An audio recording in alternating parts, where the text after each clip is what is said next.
Nahmaduhu wa nasta'inuhu wa nastaghfiruh wa na'udzu billahi min syururi anfusina wa min sayyiati a'malina wa may yahdihillahu fahuwal muhtad wa may yudlil falan tajida lahu waliyyan mursyida.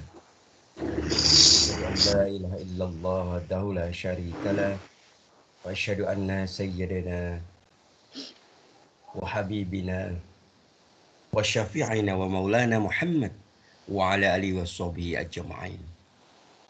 Wa qala Allah ta'ala fil kitabihil karim. A'udzu billahi minasyaitonir rajim.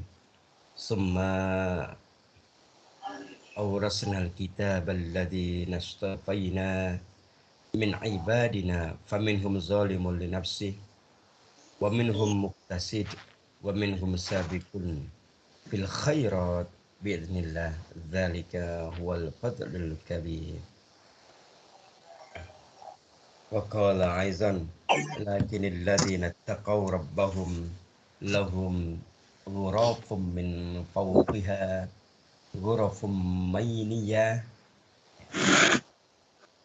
min fawqiha ghurafun mabniyatun tajri min tahtihal anhar wa'adallahi la yukhlifullahul mi'ad. Sadaqallahul azim wa nahnu ala dzalika minasyahidin wa syakirin walhamdulillah rabbil alamin. Masyara muslimin mukminin, kajian Sabtu pagi rahimakumullah. Para santri yang mulia, mari kita awali kajian kita dengan baca basmalah bil jami'ah. Bismillahirrahmanirrahim. Selanjutnya mari kita bersyukur sedalam-dalamnya, bersyukur setulus-tulusnya kehadirat Allah Azza wa Jalla atas semua karunia yang Allah limpahkan kepada kita, sehingga dengan taufiknya kita bisa hadir di majelis yang mulia ini dalam rangka terus-menerus berbekal meningkatkan kualitas diri kita sampai kepada berharap kita naik terus makom kita ke makom ta'rif, makom orang-orang yang bermarifat kepada Allah. Karena bermarifat kepada Allah ini begitu penting. Dalam sejarah kita melihat bahkan sejak zaman nabi-nabi sebelum Rasulullah sallallahu alaihi wasallam, betapa mereka alim, betapa mereka ahli ibadah gitu ya. Betapa mereka soleh gitu ya. Tetapi ketika mereka tidak mengenal Allah, tidak ma'rifat kepada Allah, maka itu sangat rentan terhadap talbis iblis. Ya. Rentan terhadap godaan dan tipu daya setan. Seperti kita hari ini belajar ilmu Allah, kita harus mengenal Allah. Maka ketika hari ini kita belajar ilmu Allah setiap Sabtu pagi, setiap Jumat pagi, setiap Ahad pagi, setiap Senin pagi, dan seterusnya, itu dalam rangka ta'rif, dalam rangka menggapai cinta Allah dengan semakin mengenal Allah Subhanahu wa ta'ala. Ya. Mungkin panjenengan semua pernah dengar kisah tentang orang soleh di zaman Bani Israel dulu ya. Ya.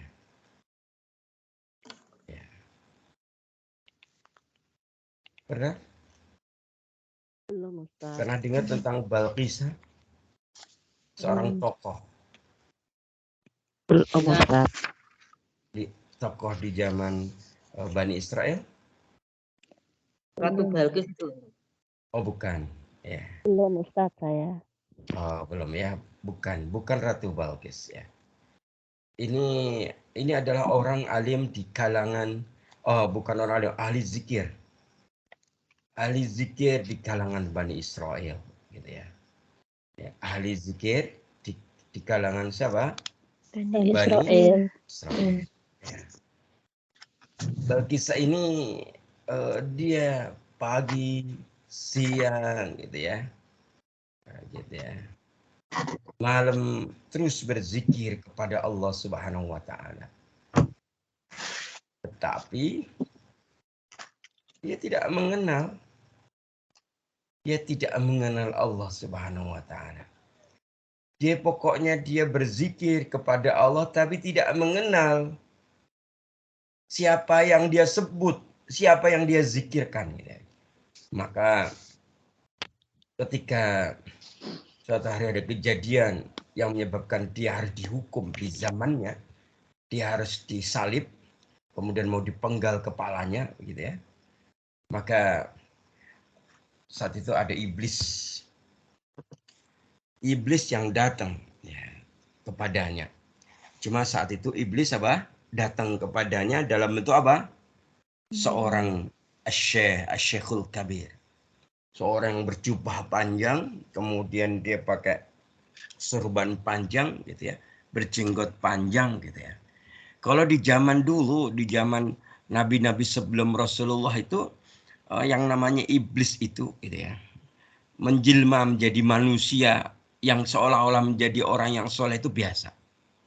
Gitu ya. Bahkan kita lihat ketika Nabi sesaat sebelum hijrah ya ke Madinah. Pada saat terjadi rapat besar di Darun Nadwah, di MPR-nya orang Quraisy saat itu, pimpinan Quraisy saat itu ya, maka datanglah seorang syekh gitu ya. Dan dia ternyata iblis yang kemudian dia mengusulkan untuk apa? Untuk membunuh Rasulullah dengan cara agar setiap suku ya, mengirimkan beberapa pemuda terbaiknya, gitu ya, sehingga nanti Bani Hashim, ya, Bani Abdul Manaf tidak bisa menuntut balas dendam atas kematian Rasulullah karena Rasulullah berasal dari suku itu, gitu ya. Nah, kembali ke Balkisah tadi, ketika kemudian dia mau dibunuh, kemudian Syekh itu menawarkan. Bagaimana menawarkannya? Hai Balkisah, apakah engkau mau saya tolong terlepas dari hukuman ini? Gitu ya. Maka kemudian Balkisah bilang, iya Tuhan, saya pengen Tuhan. Kemudian si iblis ini bilang, nanti saya tolong kamu dengan syarat setelah itu kamu bersujud di hadapanku, bersujud di bawah kakiku. Gitu. Kemudian karena Balkisah itu ahli zikir tapi tidak mengenal Allah, dia bilang, baik Tuhan, saya siap. Maka kemudian hanya sekali, kalau bahasa kita tangannya cuma klik gitu aja, digerakin dikit tangannya iblis itu, maka tali-tali, paku-paku yang ada di yang di tubuhnya itu terlepas. Kemudian dia bersujud di kakinya iblis ini. Saat itulah malakul maut mencabut nyawanya. Dia mati dalam kondisi su'ul khotimah.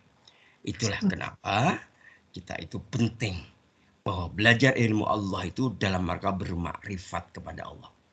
Semakin belajar, semakin mengenal Allah. Semakin belajar, semakin dekat dengan Allah. Semakin belajar, semakin berharap banyak kepada Allah. Semakin belajar, semakin berprasangka baik kepada Allah. Semakin belajar, semakin memiliki kedekatan atau akrab kepada Allah Subhanahu wa taala. Ya. Seperti yang kita bahas kemarin ya, bahwa kemarin kita sempat membahas tentang Allah mengklasifikasikan, menggolongkan 3 golongan orang-orang yang sudah Allah wariskan Quran. Ya. Allah mewariskan Quran kepada hamba Allah, ya. Tapi hamba Allah itu kemudian hamba Allah itu kemudian terbagi menjadi 3 golongan. Maksudnya terbagi menjadi 3 golongan di sini adalah akhirnya ada yang kemudian kita sebut dengan kalimat apa kemarin? Zalimi diri sendiri. Iya, ya, gitu ya. Jadi mereka adalah orang-orang yang setelah mendapatkan Quran, telah diwariskan Quran, ya. Bismillahirrahmanirrahim. Summa awrasnal kitab, gitu kan? Ya. Kemudian kitab itu kami wariskan. Alladzi, kepada orang yang astofaina min ibadina. ya, kepada hamba-hamba yang menjadi pilihannya Allah. Gitu ya. Allah mewariskan Quran ini kepada siapa? Hamba Allah yang menjadi pilihannya Allah. Ya. Kalau dalam bahasa Quran ini adalah kemudian Allah mewariskan Al-Quran ini kepada orang yang kami pilih. Astofaina min ibadina. Yang Allah pilih di antara hamba-hamba kami. Kata. Tapi mereka yang Allah wariskan ternyata ada 3 golongan. Pertama, faminhum zalimul li nafsih. Nah, ini sudah kita bahas kemarin. Ya. Itu ada di antara mereka yang kemudian menganiaya diri sendiri. Kalau menurut Ibnu Katsir, menganiaya diri sendiri yang dimaksud apa? Menjauhi dari ajaran Al-Quran. Iya. Kalau Ibnu Katsir mengatakan mengabaikan perintah Allah, mengabaikan sebagian perintah Allah, dan menjalankan sebagian larangan Allah. Gitu. Gitu. Sholat iya, maksiat Iya. Jalan. ngaji iya, tetapi berbuat keburukan Iya. iya. Ya.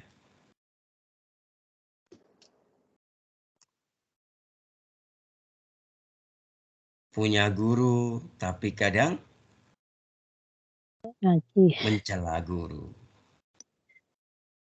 Begitu.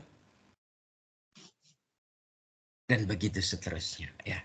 Nah, hari ini gitu ya, dari sini sudah jelas bahwa sesungguhnya zalimu li nafsih ini adalah orang yang lebih banyak kesalahannya daripada kebaikannya. Ya. Orang yang meninggalkan kewajiban dan melakukan kebanyak kemaksiatan. Gitu ya. Bahkan zalimu li nafsih ini ya, kalau menurut tafsir Al-Baghawi ini disebut dengan ashabul masy'amah. Apa ashabul masy'amah? Orang yang menzalimi orang yang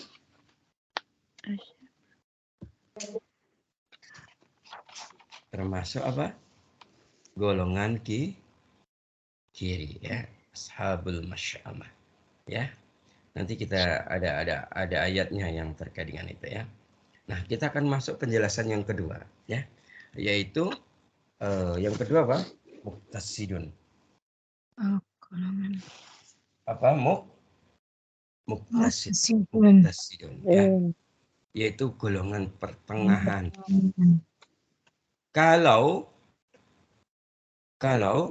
zalimul nafsi disebut ashabul masy'amah, yaitu golongan kiri, nah, gitu ya.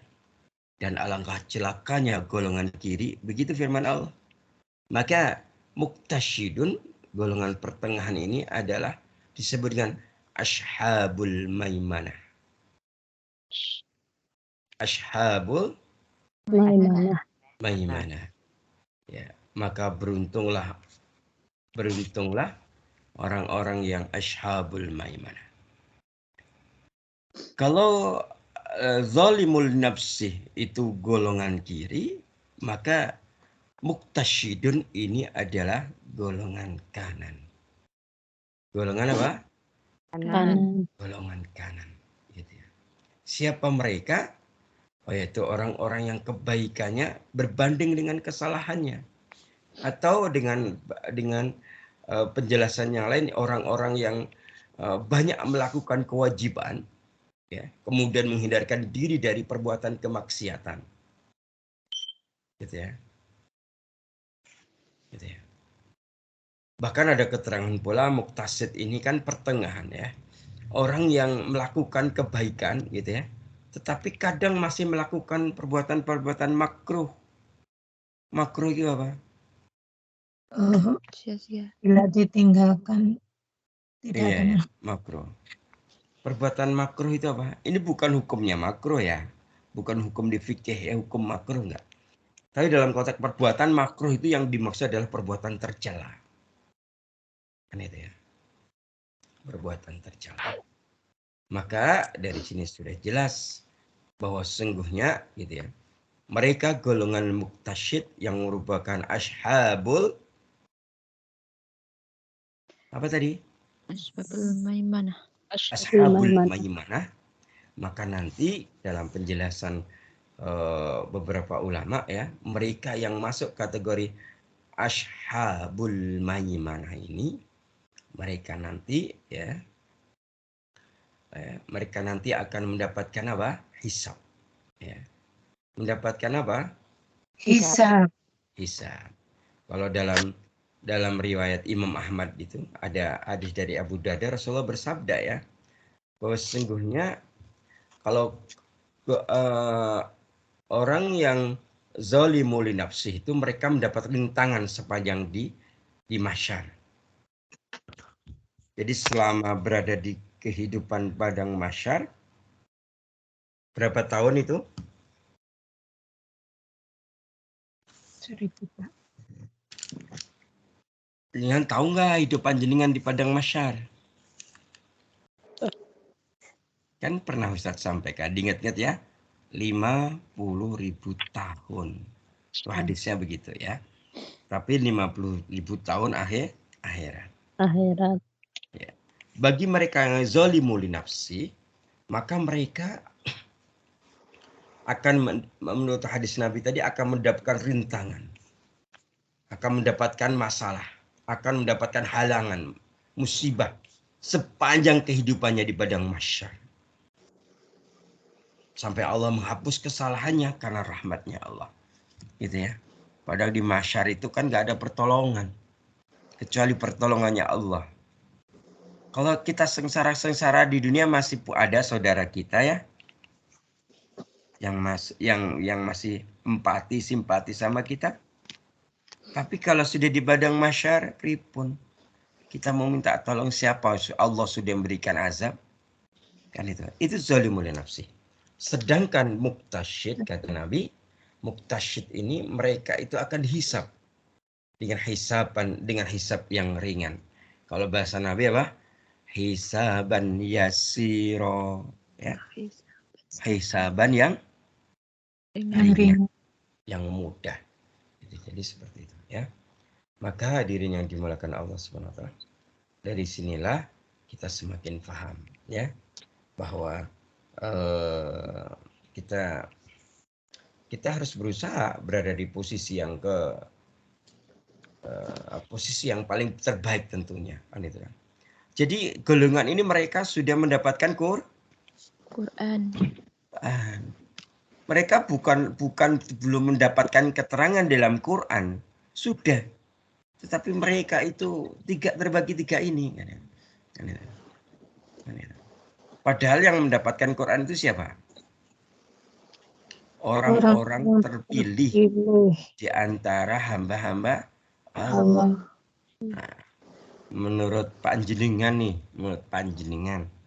kalau jenengan lihat diri panjenengan itu kira-kira terpilih nggak sih sebenarnya?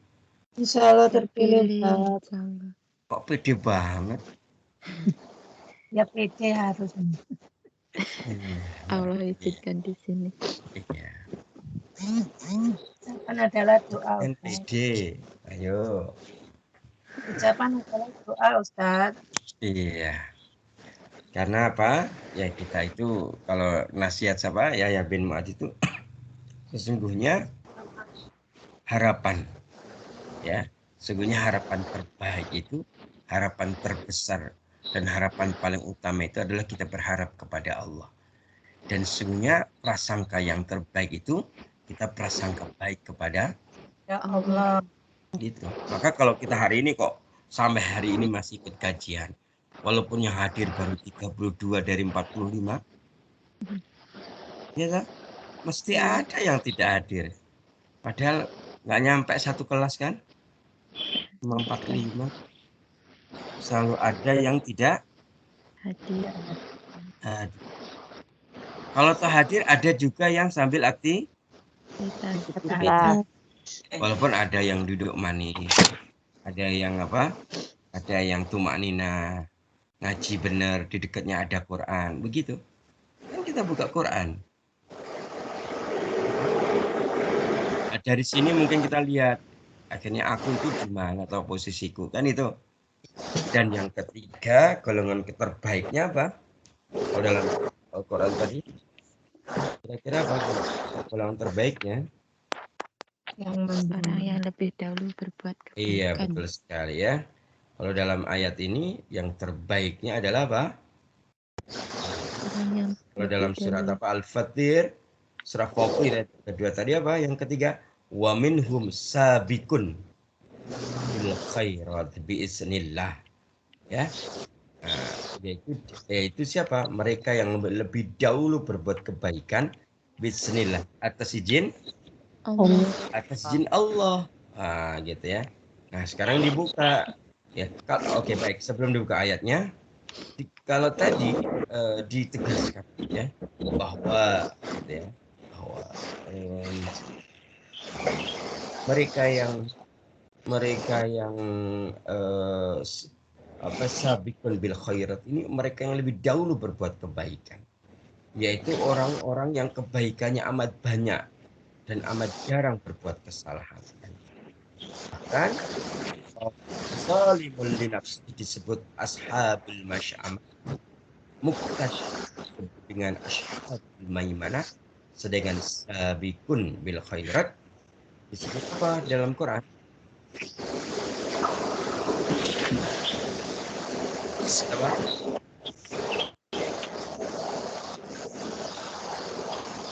Apa? Suara apa itu Mbak Erna? Benar, Bu. Suaranya megap-megap ya.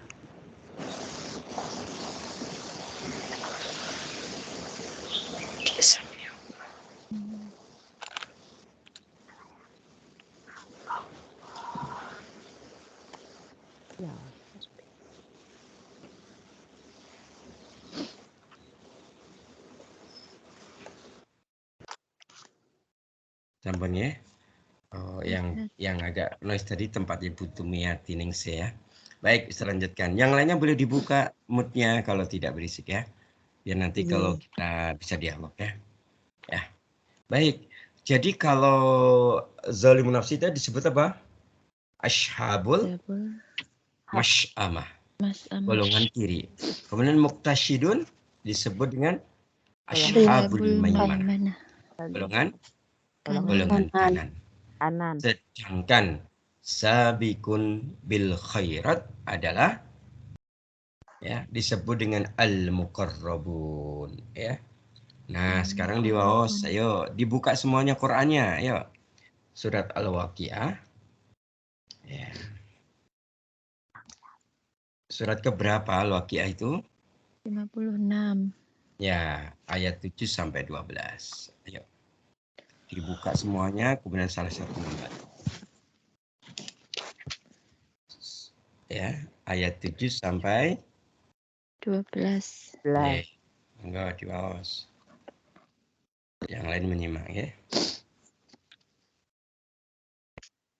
أعوذ بالله من الشيطان الرجيم بسم الله الرحمن الرحيم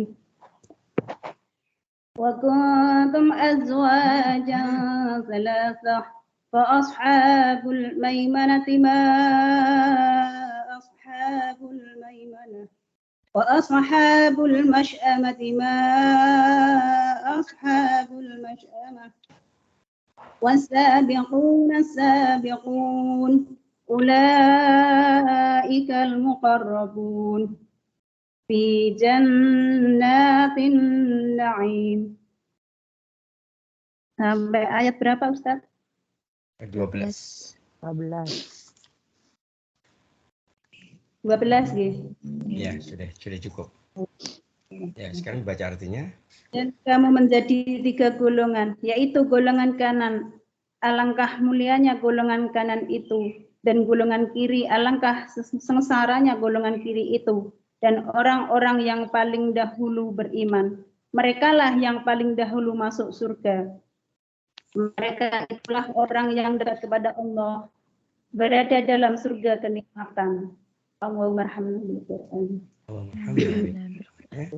Jadi yang ketiga ini mereka termasuk golongan salafus saleh. Orang-orang yang terdahulu lebih dahulu berbuat apa? Kebaikan. Berbuat kebaikan ya. Maka mereka itu ulaikal muqarrabun ya.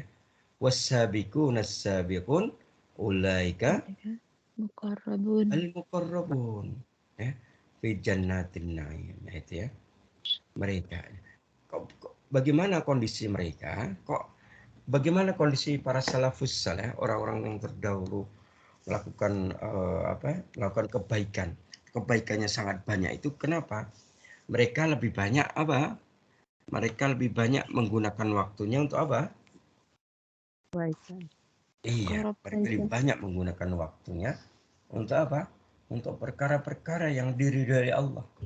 Ternyata di antara ciri sabik bil khairat. Sabik bil khairat itu adalah mereka itu memahami gitu ya. 60 tahun, 70 tahun ya, hidup di dunia ini yang hanya sementara ini merupakan ladang bagi kehidupan akhirat. Ladang berarti tempat bercocok tanam, ya, tempat untuk menanam amal soleh yang berharap nanti bisa dia panen, bisa dia nikmati nanti di kampung akhirat. Ya gitu ya. Nah, baik, kita lihat beberapa contoh ya. Mungkin yang kenal ya, seorang ulama besar ya, sahabat ya, ini maksudnya tabi'in ya, Sa'id bin Musayyib rahimallah ya. Sa'id bin Musayyib rahimallah ini dia itu biasa tidur sebentar, hanya sebentar di malam hari. Biasa apa?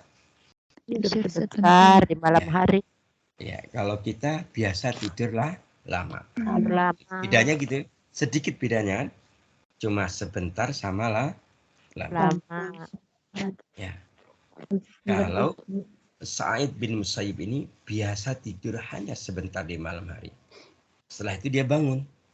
Begitu bangun dari tidurnya, dia berkata kepada dirinya sendiri. Berkata kepada siapa? Diri sendiri. Iya, gimana baca? Kumi. Gitu ya.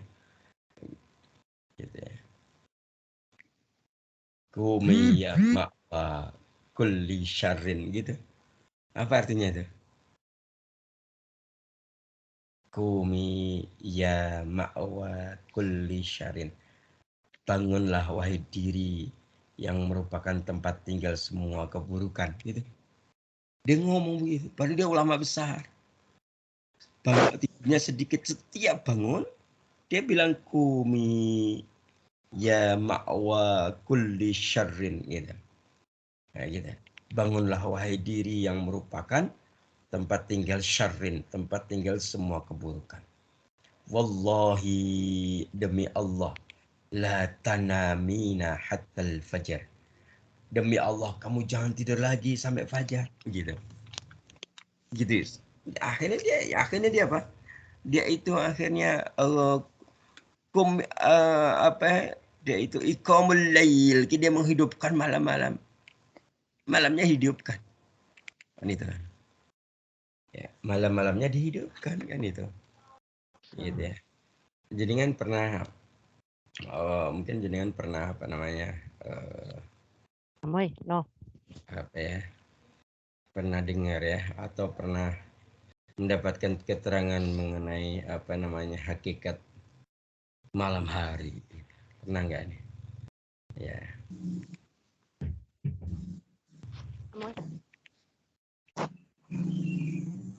Pernah nggak? Malam hari itu keutamaannya apa sih? Allah. Hmm? Allah turun ke bumi. Ya, terus selain itu?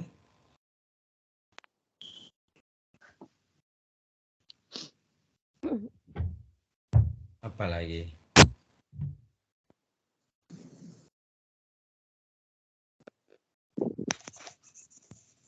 Apa? Ayo, Waktu jadi yang pernah tepat untuk merasakan muhasabah malam? diri. Muhasabah diri, apalagi?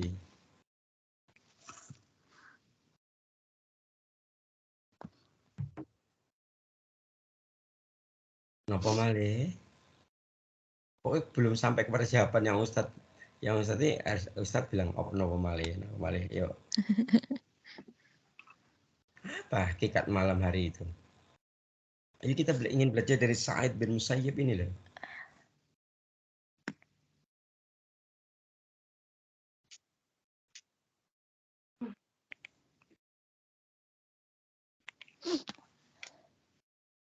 Jenengan pernah merasakan malam hari?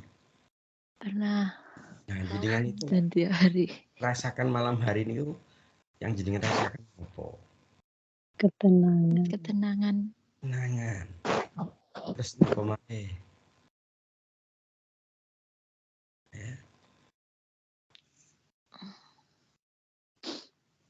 Apalagi? Iya, kuwi sing ra ndek masalah. Sing di masalah ya tetap nggak tenang. Iya toh? Ayo, cepetan.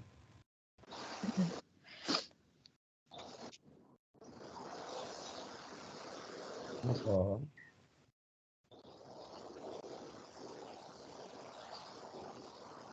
Oke, kalau malam hari itu biasanya lampunya itu pripun? Dan Padam atau bahasanya ya agak gelap lah ya. Ya, betul ya. Nah, ketika malam hari gelap itu orang yang bangun malam kemudian dia berzikir maka apa? Maka tubuhnya bakal bercahaya.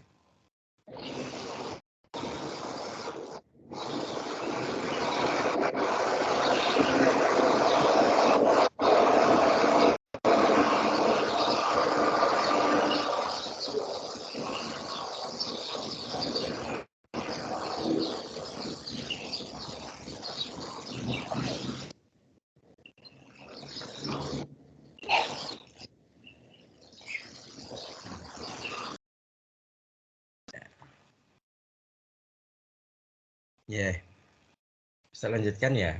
Sedikit kita bahas biar kita itu akhirnya nanti bisa menghargai malam hari.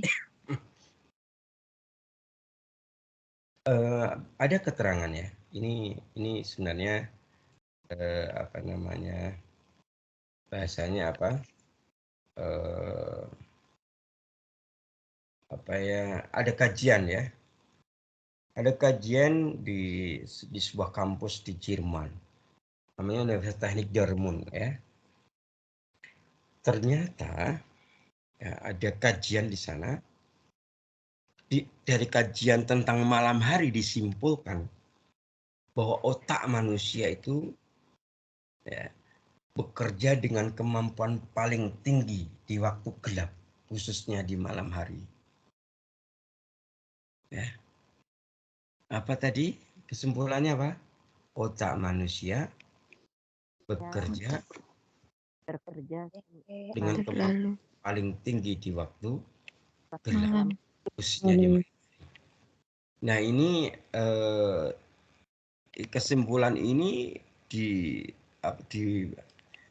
dibuat setelah ada eksperimen, ada percobaan, dibuktikan dengan apa? Ketika manusia duduk dalam suasana gelap dan tenang, jauh dari cahaya, jauh dari pengaruh-pengaruh luar, maka otaknya berada dalam kondisi lebih aktif. Suasana gelap di waktu malam membantunya untuk bisa inovatif, berpikir mendalam dan merenung. Ya, dari situlah kemudian kita menemukan isyarat yang sangat indah dari Quran tentang urgensi atau pentingnya waktu malam untuk tafakur. Malam itu tempat bertafakur, beribadah, tempat khusyukan dan tempat memahami firman Allah. Gitu ya. Dalam surat Muzammil ayat 6 pribadi. Inna nasyiatal laili ya asyaddu wat'aw wa aqwamu qila, gitu ya. Itu dalilnya.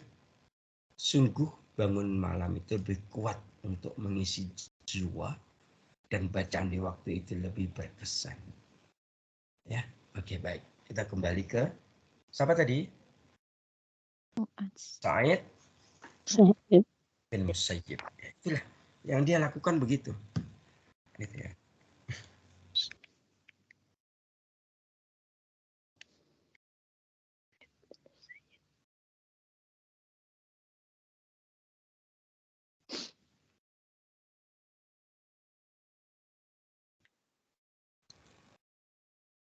Berikutnya kita ada lagi ya. Kita ada lagi ya. Orang-orang yang sabiq bil khairat, misalnya Al-Aswad bin Yazid. Siapa Al-Aswad bin Yazid ini? Seorang hamba Allah, seorang rijal, seorang laki-laki yang terus-menerus berpuasa. Setiap ya dia berpuasa terus, sangat banyak puasanya. Gitu ya. Maka ketika ada orang berkata kepadanya, wahai Al-Aswad, ringankanlah puasamu. Janganlah kau berpuasa seperti itu. Gitu ya. Maka Al-Aswad pun menjawab, jika aku sudah berada di alam kubur, siapa kelak yang akan menggantikan puasaku? Kelak jika aku sudah di alam kubur, siapa yang akan menggantikan sholatku? Kelak jika aku sudah di alam kubur, siapa yang menggantikanku untuk membaca Al-Quran? Begitu jawabannya ketika suruh mengurangi amalnya. Gitu ya. Begitu orang-orang terdahulu itu begitu. Dan masih banyak contoh-contoh yang lain gitu ya. Ya intinya adalah kita berharap kepada Allah. Kita itu ya minimal apa? Ashabul Maimanah. Maimana? Mas Minimal ashabul Mas Ama. Ya minimal ashabul maimanah. Tadi udah benar Ustaz, cuma gitu aja udah berubah. Ya minimal kita itu ashabul maimanah. Maimanah. Kalau kita berusaha menyebut ikhtiar, mudah-mudahan sampai al-muqarrabun. Tapi jangan sekali-kali menjadi ashabul masy'amah. Ya, jangan masy'amah, tapi maimanah. Jadi maka nanti hati-hati kalau bikin nama buat anaknya. Jangan sampai, walaupun ini bahasa Quran ya, jangan sampai Siti Masy'amah. Nah, jangan. Siti golongan kiri nanti. Ya, minimal Siti Maimanah. Gitu ya. Siti golongan kanan. Gitu ya. Baik, mungkin begitu ya. Mudah-mudahan kita bisa ambil pelajaran berharganya. Nah, berikutnya kita masih ada waktu. Kita akan bahas kembali kepada beberapa kitab. Salah satunya adalah kitabnya Ibnu Qayyim al-Jauziyah itu ya. Tentang Hadil Arwah ila Bilatul Afrah. Kita sampai mana kemarin? Pembahasannya tentang surga sampai mana? Kendaraan surga. Kendaraan di surga. Ya, tentang kendaraan. Masih sampai kendaraan di surga. Di surga bisa bercocok tanam. Oh iya, berarti bisa bercocok tanam ya sudah. Berarti kita masuk ke bab yang baru ya kalau sudah bercocok tanam. Tentang apa? Bahwa di surga itu ada mahligai dan istana. Di surga itu ada apa? Mahligai dan istana. Ya. Jadi di sana itu sebenarnya kalau di surga itu nggak ada istilah rumah. Adanya istana yang bermahligai. Mahligai itu apa?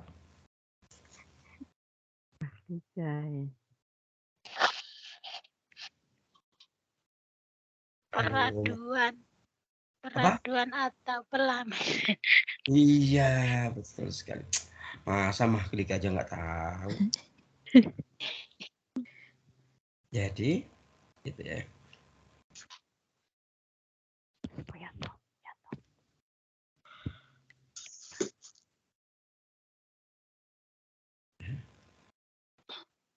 Mahligai ya.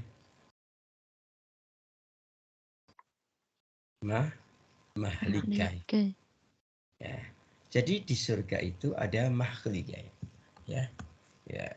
Kalau bahasa kita mungkin sofa-sofa yang indah, dipan-dipan yang empuk, begitu ya. Kemudian di sana nggak ada rumah. Adanya apa? Istana. Istana, gitu ya. Nah, gitu ya. Kalau Allah menjelaskan ya dalam surat Az-Zumar itu ya, surat 39 ayat 20 itu ditegaskan bahwa ternyata gitu ya, istana di makhlikai dan istana di surga itu terbuat dari emas dan mutiara terbaik. Emas dan mutiara terbaik yang disediakan bagi hamba-hamba yang beriman. Ya. Nah, sekarang kita bahas bagaimana kondisi makhlikai dan istana di surga itu yang terbuat dari emas dan mutiara itu. Ya tadi surat apa tadi dalilnya? Az-Zumar surat 39 ayat 20. Ayo dibaca.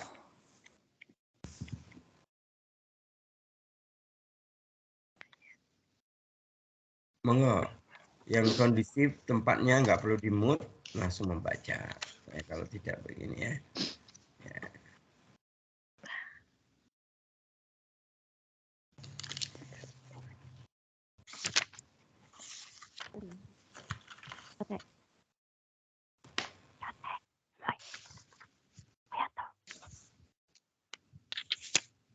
Ya, saya kasih sila ya. Iya, baca sila. Saya kasih sila. Az-Zumar 30. Ayat berapa Ustaz? 30? 20. 20.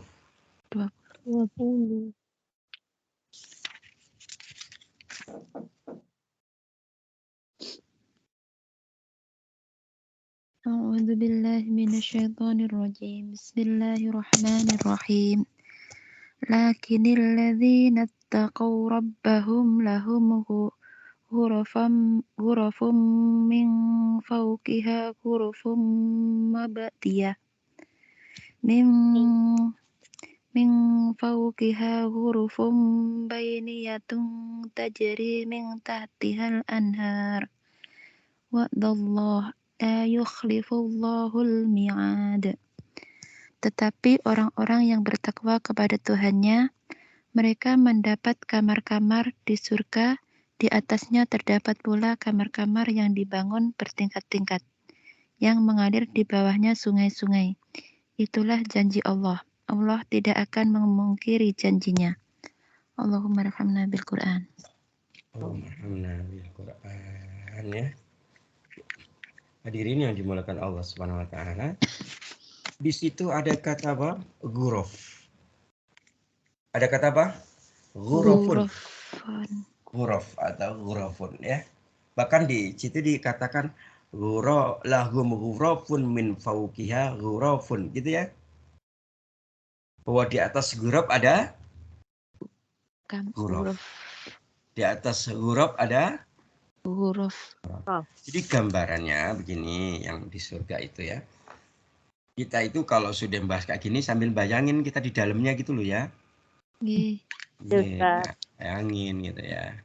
Oh, kita lagi sedang di makhlikai di ghuraf yang atas. Jangan ghuraf yang bawah ya. Nah, perhatikan ya. Ya, ghuraf ya.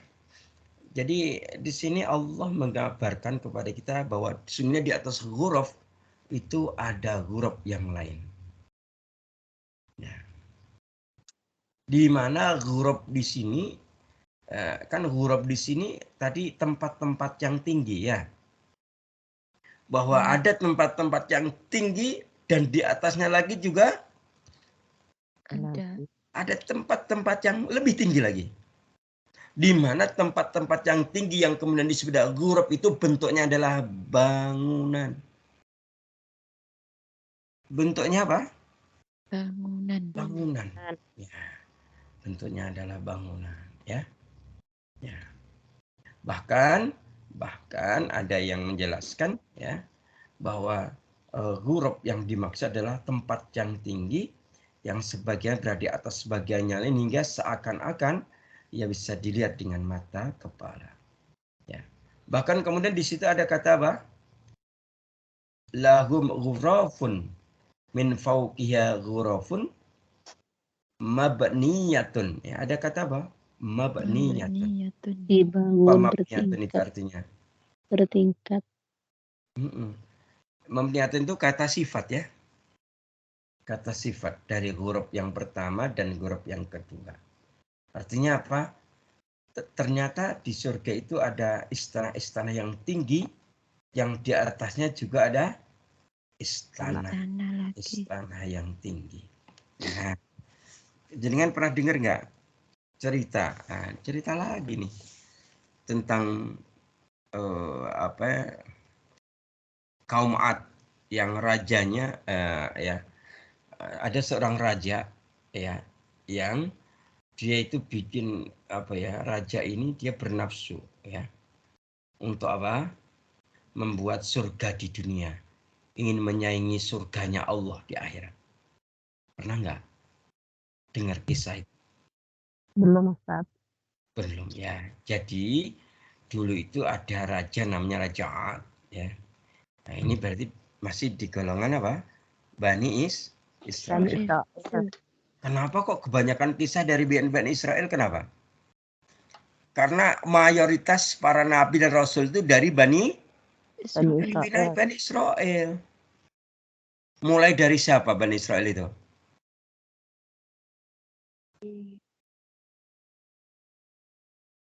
Siapa? Bani Israel itu pertama kali siapa? Yang disebut dengan Israel itu siapa? Yahudi. Nabi Ibrahim punya anak namanya siapa? Ismail. Dan Ishak punya anak namanya siapa?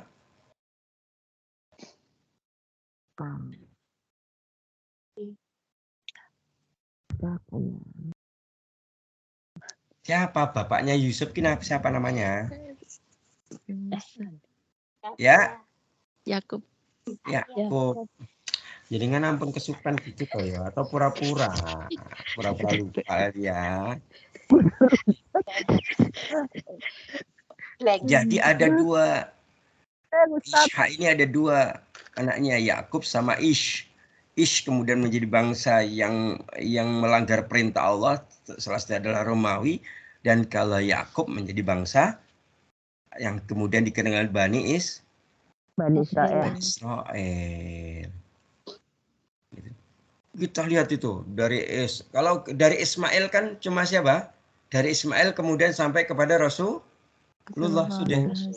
Tapi kalau dari Yakub ini Yakub ada pokoknya dari Yakub itu Yusuf, ya, kemudian Ayub, pokoknya terus ya. Kalau Yakub sama Musa duluan siapa? Duluan Musa. Musa, Ustaz. Duluan? Musa.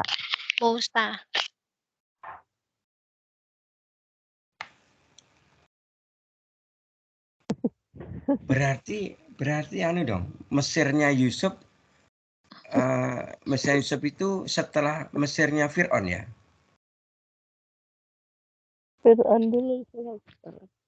Fir'aun dulu baru Yusuf. Kalau Ustaz bingung. Allah. Ya Allah, lali tuh Ustaz jadinya. Ya, nggak apa-apa. Ya, nggak apa-apa Ustaz cuma mengingatkan. Nanti dibuka lagi kitabnya. Ya. Malu masih buka Ustaz. Ya, nggak apa-apa ya. Nah gini, jadi ada seorang raja namanya tadi siapa namanya? Raja Ad. Raja Ad punya anak kembar namanya Shidat sama Syadid. Ya. Nah, Shidat itu anak pertama, menurut Ustaz itu termasuk kakaknya, Syadid itu adiknya. Gitu ya. Tapi dua anak kembar itu anak yang durhaka. Kenapa? Kenapa jadi anak durhaka? Karena mereka bersepakat, mereka konspirasi untuk membunuh ayahnya. Nah, akhirnya dibunuhlah ayahnya. Setelah itu kerajaan yang besar itu dibagi dua, ya. dibagi dua. Tetapi Syadid itu adiknya tidak berumur panjang karena dia dibunuh. Akhirnya ada penguasa tunggal di kaum Ad itu, yaitu namanya apa? Syidat. Ya, Syidat atau kadang di dalam referensi kitab yang lain itu Syadat. Syidat atau Syadat. Ya. Nah, di mana Syadat bin Ad ini ya, dia seorang raja. Ya. Dia itu Muslim nggak Syidat ini? Atau Syadat ini? Muslim. Muslim dia. Karena dia baca Quran. Baca Alkitab. Maka ketika dia baca Al-Quran, di situ dia tertegun. Kenapa? Karena di dalam Al-Quran itu dia membaca tentang kemegahan surga. Surat apa tadi?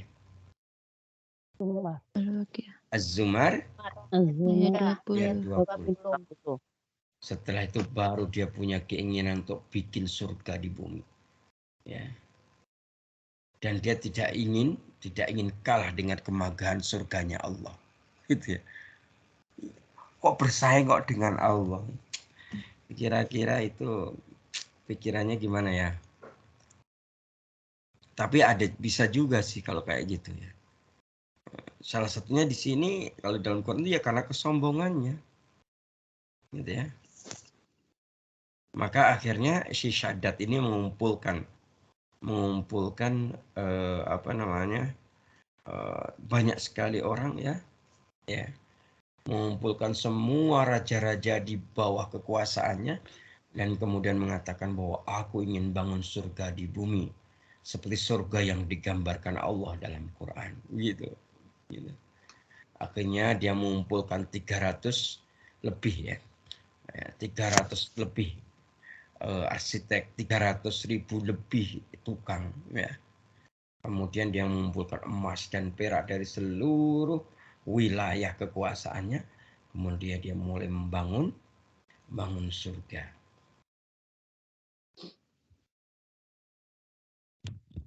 Ya, mulai apa? Membangun surga. Maka surganya pun terbangun sangat indah ya. Nah, pada saat itulah kemudian setelah surganya selesai dibangun, maka dia mengundang semua rakyatnya untuk menyaksikan. Saat itulah dia ingin apa? Dia ingin menyombongkan diri. Dengan menyombongkan dirinya dan dia ingin menunjukkan kekuasaannya. Ya, gitu ya. Dan tapi apa yang terjadi ketika semua rakyat sudah terkumpul di situ, gitu ya? Yang terjadi justru karena kesombongannya tadi, maka semua rakyatnya yang tadi terkumpul masuk semua ke surga buatannya dia itu. Kemudian apa? Ambil. Kemudian ya ini emas perak yang ada di situ diambilin semuanya, dijarah oleh mereka sampai akhirnya hancur lebur surganya, gitu ya. Ini maksud Ustaz ini ada penggambaran gitu bahwa sungguhnya memang sampai seorang Syadat bin Ad aja gitu ya, dia itu setelah membaca gambaran kemegahan istana surga ya Allah buat gitu ya, ya Allah ciptakan untuk hamba-hamba yang soleh tadi, dia punya keinginan untuk itu kan itu ya. Tapi karena kesombongannya Allah hancurkan sehancur-hancurnya gitu. Nah, kembali kepada tadi bahwa sungguhnya yang namanya istana di surga itu apa? Lahum ghurafun min fawqiha ghurafun. Lahum ghurafun min fawqiha ghurafun. Ya, mabniyatun, gitu ya. Di mana tajri min tahdil anhar, yang di bawahnya mengalir Sungai-sungai. Siapa yang pernah ke Guangzhou? Guangzhou dong. Guangzhou dong. Ya, tempat makamnya sahabat Nabi Sa'ad. Sudah Ustaz. Pernah? Saya udah pernah ke sana. Alhamdulillah. Kalau dari jalan raya Jenengan masuk lorong, setelah itu mentok, kemudian belok kanan kan, itu kemudian ada gapura. Gapura masuk.